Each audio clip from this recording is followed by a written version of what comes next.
Ar y parti cyntaf, aelwyd chwilog, 20 y ferched yn cael eu hyfforddi gan Pat Jones.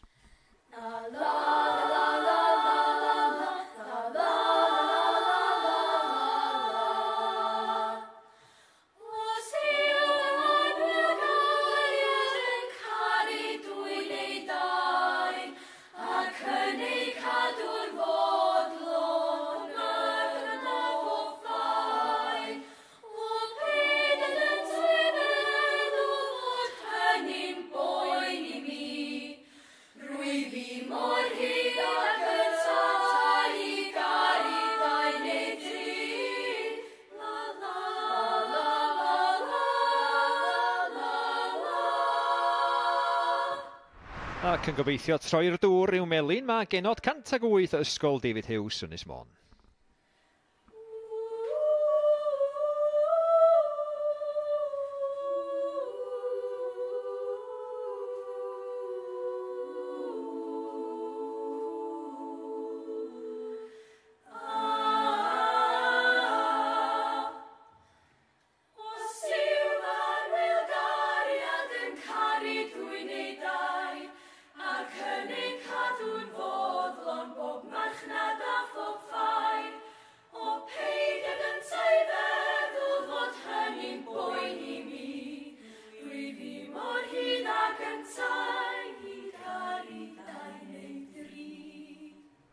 Ac yn cloi, Merched Plas Taf yn gyfuniad o ferched Plas Mawr, Glan Taf ac un o Fro Edern.